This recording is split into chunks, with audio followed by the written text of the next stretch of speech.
Once more in the medical office of the prison complex, with computers all around her, Selena hooked up some of the rougher prisoners that had been brought in. She was ignoring their catcalling and other lewd comments with ease, linking the data cables to her computers. However, one of them, a Nimian with both arms on one side replaced as well as a section of torso, was describing in great detail all manner of sexual perversions he would inflict upon her if given the chance. One of the guards, a rather bulky mid-pops male, spoke up. "Prisoner CT-5555, you will shut your face hole willingly, or we'll make you." Selena waved the guard off as she clipped the last of her cabling, and her machines dinged with active connection confirmations. "No, it's quite all right. I can handle thugs on my own." The Nimian grinned and kept up with his tirade. "CT-5555, Selena said. We Terrans have a saying. There are three kinds of people you don't want to piss off.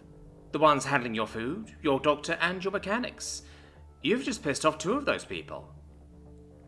CT-5555 seemed confused, perplexion visible across his face, as he tried to come up with something. "Now you get to go through an extended diagnostic routine and get all the personal attention you so desire," Selena said, as she fiddled with the diagnostic software, her machine making noise as she drew on its full capabilities. "Nice webware installation. Looks like it has full SimSkim processing capability. Now, to see if it's functioning properly." CT-5555 started to breathe deeply as Selena began to test its sensory functions, the prosthetic limbs of his being unresponsive. "What are you doing, Terran?" he asked, a touch of pain in his voice. Selena looked at the prisoner and stated, "My job. Now, I've had to disable your prosthetics so that I can run an extended diagnostic routine on your webware. Currently is at 12% intensity and climbing. I'd imagine you may black out at around 80. Now, will you shut up and let me do my job, or do I need to continue?" "I'll let you work," the thug said harshly through gritted teeth. "Thank you. And remember, good prisoners follow orders," Selena said, and cut the pain sensitivity program as it approached 50%. The thug sagged into his chair, breathing deeply, feeling as though his entire side had been dumped in scalding water.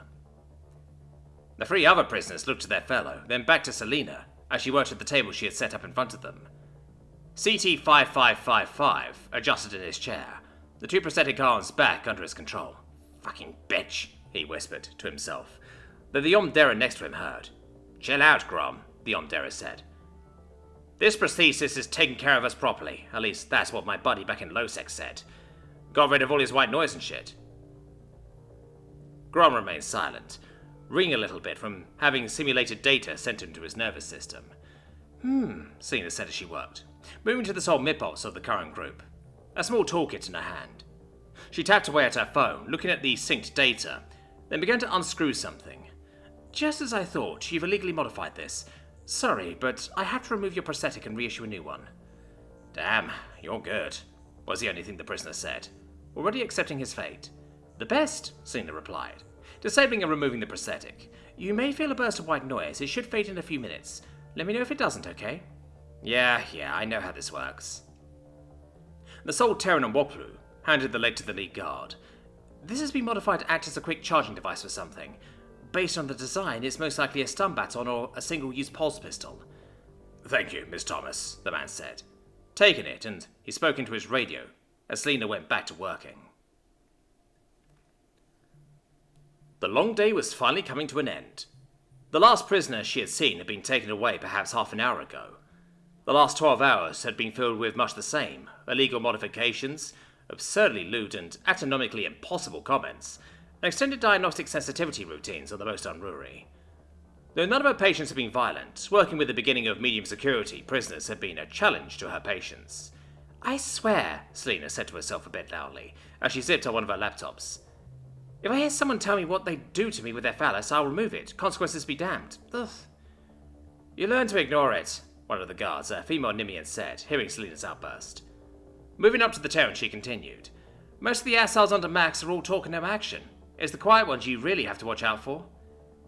"That's pretty much the same everywhere," Selena replied. "The ones that are the loudest are typically the dimmest. I've dealt with assholes all my life. I really shouldn't be surprised it's like that here." "Are Terran prisons that much different?" the guard asked, as she watched Selena pack up the last of her things. "A little bit, yeah, but it also depends on what nation," Selena asked. "The Terran Republic only has 2 official systems and a few colonization projects. Sol, which is where I'm from, has a focus on rehabilitation, and the Proxima Sovereignty of Laws has a focus on restitution through community services. Though with the sovereignty, it really depends on the individual lord. So, no solid rules signed with the Alliance? Only a few, as defined by the Terran Accords. It's a big deal when they're violated, however. That seems needlessly complicated. A little bit, yeah, Selena said, finally done packing up. But humanity is a fractured species still, and the Republic is the best we've come to being a unified people. The Accords are a testament to it. Much better than the old Geneva Convention. Anyways, I'll be back in 3 rotations, taking time off for First Contact Day. With an equivalent to a nod, the guard bid Selena farewell, and went about the rest of her shift. Selena signed her weapon out of lockup and made her way to her parking space. Stowing everything away, she was looking forward to having a few days to have a break and unwind from everything she had to endure. Changing the notification settings on her phone, it was bombarded by messages and alerts from applications. Most of the messages were selfies from Gert while she was at the gym, showing off her new friend and personal records. The last few, however, were about their night on the town again, and the upcoming planet-wide celebration. Dismissing the application alert, she sent a quick response to Riek, letting him know that she was on her way home. His reply was almost instant, showing that he was either on break or slacking off. The two of them exchanged messages for a minute or two, before Selena got onto her vehicle and headed home, a tired smile on her face. During the drive home, she thought about the stuff that Riek and his friends had brought back. She had given the men instructions to empty out each unit and take everything. When they all met up yesterday, she had deigned to simply take the electronics, weapons, and other mechanical equipment, which was taking up the entirety of her workspace and needed to be sorted. The other things, furniture, clothes, jewelry, etc., had all been given away in lieu of monetary payment, though she did get them all food via delivery.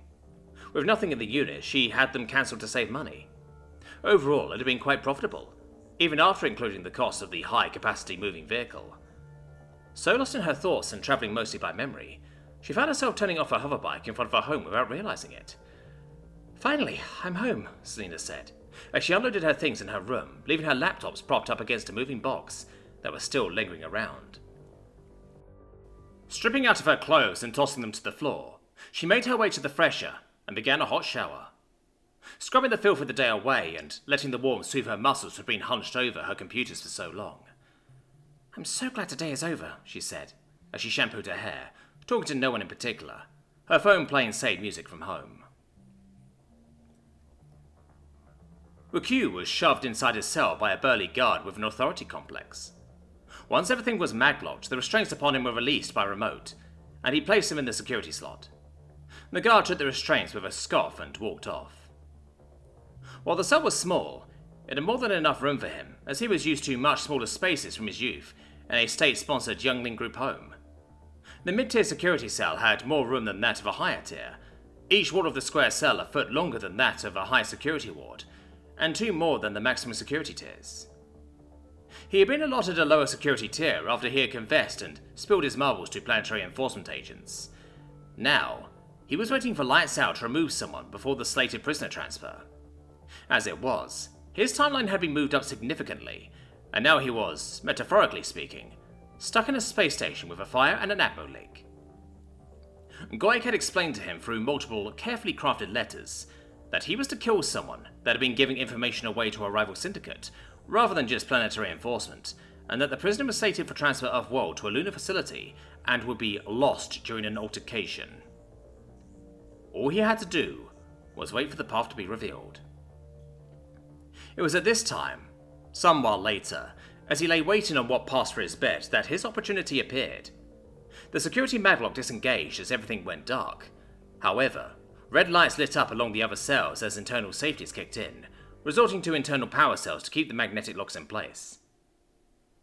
Flipping open the access panel on his prosthetic legs, he fiddled with a few analog controls in a certain sequence to activate the stowaway program Selena Thomas had installed during his diagnostic routine with her mere hours ago. Now his legs were free of the limitation governor settings, until he made his prosthetics go for a hard reboot. "Showtime," he whispered to himself, as he slinked into the darkness, effortlessly pushing the sliding transparent metal door aside, as it was in emergency mode, moving faster and much more silently than organically possible. "That is an illegal weapon," Damon said, looking at the device Selena had in her hand as she was going through items in her workspace. "What's it do that makes it so illegal?" Selena asked, turning over to the device in her hand. It was similar enough in looks to a pulse pistol, however it says much heavier and seemed to be made of a more durable material. It was a slug thrower of some kind, evidenced by a peculiar-looking slot on the side that angled inwards. "That is a Miao-Yil shard driver," Damon said, matter-of-factly. "It fires a relatively low-velocity crystalline projectile designed to shatter upon impact with bones, or equivalent, react with organic compounds, and release thermal energy causing severe internal burns. It's a Class 2 offense." "Huh, that's interesting," Selena said, as she continued to look at the old weapon. "I'd imagine it's not that effective against other Miao-Yil. Anyways, find a way for me to keep it. Something tells me I'll need a weapon like this in the future." "I'm already searching for ways for you to keep your new things," Damon replied. "I like causing trouble for other lawyers, and you provide new and interesting ways for me to do that." "You're welcome, I think," Selena said, sorting spare computer components to another area. "None of my computers are compatible with these. I think I can make a backup computer with all this stuff, but I'll need Terran parts eventually. That's going to be an expensive shipment." "Shall I place an order for spares?" "Yes, one of everything, I suppose. I think I have the funds for it, for the moment at least." "Yes, you do," the AI said. "Order placed and money already transferred. You should receive the order in 100 or so local rotations." That was fast. "I'm good at what I do." "Me too," a voice from the doorway called out. "Good, about time you got here. What took you so long?" Selena asked, looking to her best friend. "I had some fun with Besnia, her sister, and her husband, then we lost track of time." "I'm not sure I want to know." "It's exactly what you think. We started by playing a card game and one thing led to another. Now I know what Yomdera tastes like." "Good," Selena began, but was ignored by the other woman. "They're pretty good, both of them." "Good." "I'd like to really put my toys—" "Good," Selena said loudly, cutting her friend off. "You can tell me about your fun later. You said you'd help me out here today." All right, Gert said, walking into the clutter. "What do you need me to do?" "Grab a box and start organizing," Selena said. "All this stuff is from that Tezot Rutak and I fought off." "I thought you already had it all," Gerd asked, navigating around a precariously placed box. She adjusted it so that it would not fall and opened it up, revealing power cells of various makes and models, held in some kind of cushioning foam. Looking into it, she added, "Some of these look pretty new." "They are. These were stash spots that my AI uncovered and told me about," Selena said, pushing a box to a wall. "I was informed that these locations had been missed. Actually, they weren't. I was intentionally uninformed so that enforcement agents could take all of this as their own." "Isn't that illegal?" Gerd asked, a little surprised. "It's all perfectly legal," Damon answered, "at least with off-worlders. Incidentally, I went over Mr. Daenerys' documents and helped him with certain things. It's how I noticed the discrepancy to begin with."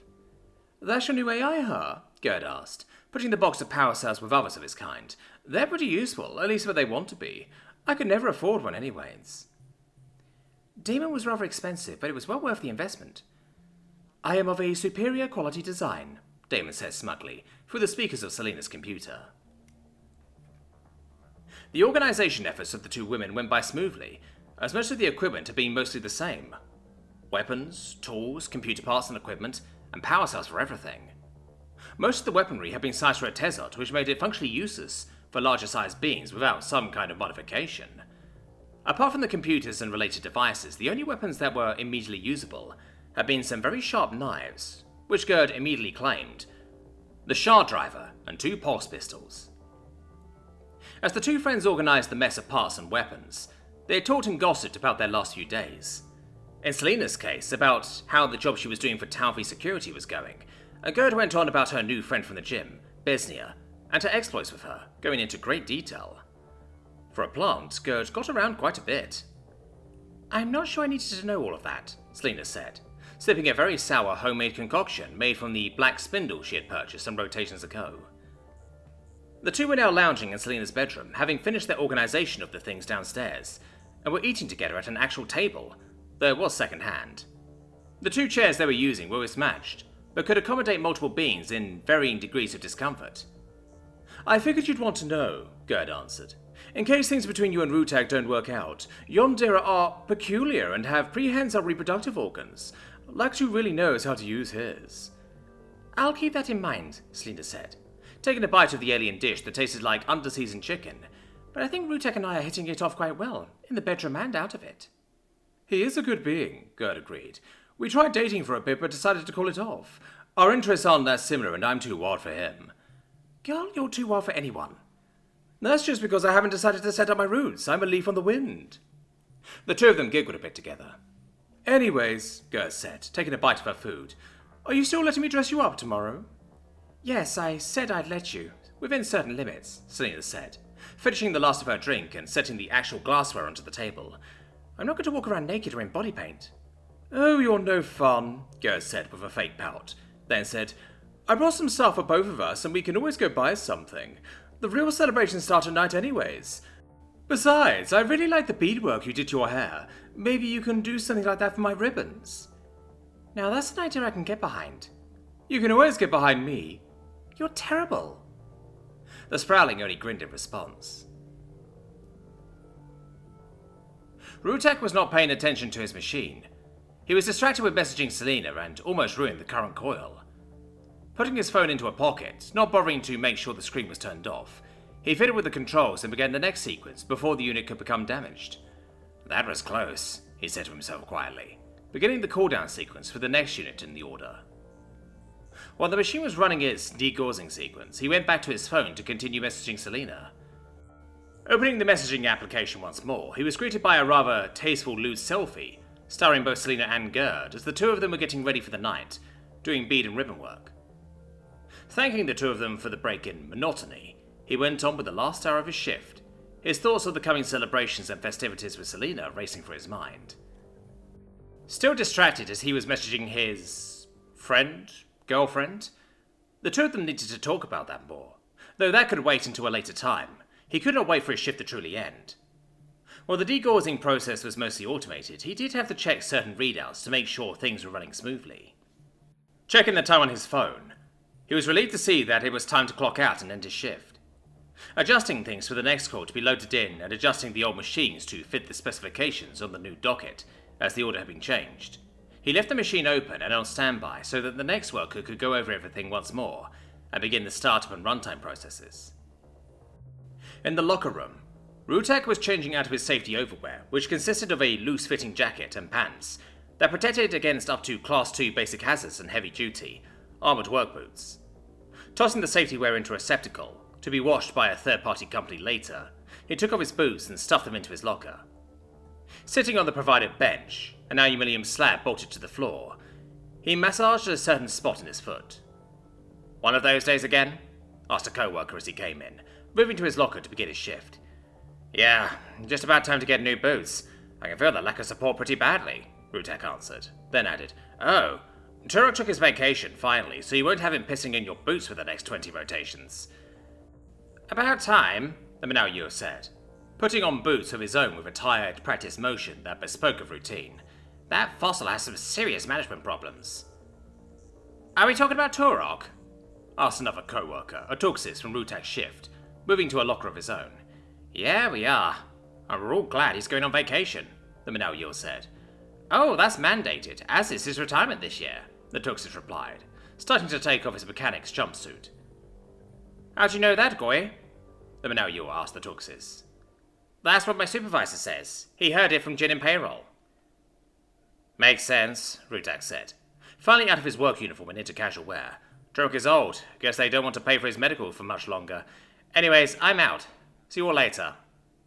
They all bade him farewell in various ways as Rutek exited down the stairs of the locker room to the factory floor, and then out of the facility properly.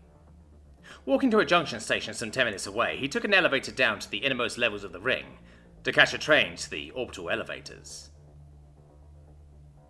While moving on the equivalent of autopilot, Rutek thought about the coming night out on the town with his two friends, and what he should wear.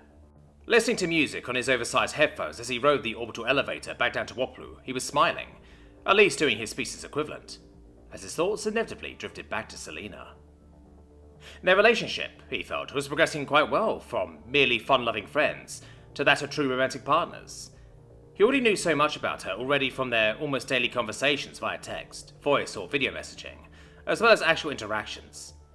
That she had trusted him so much with her life spoke volumes to him, and he felt more than justified invoking his right of conquest over that kidnapping debacle.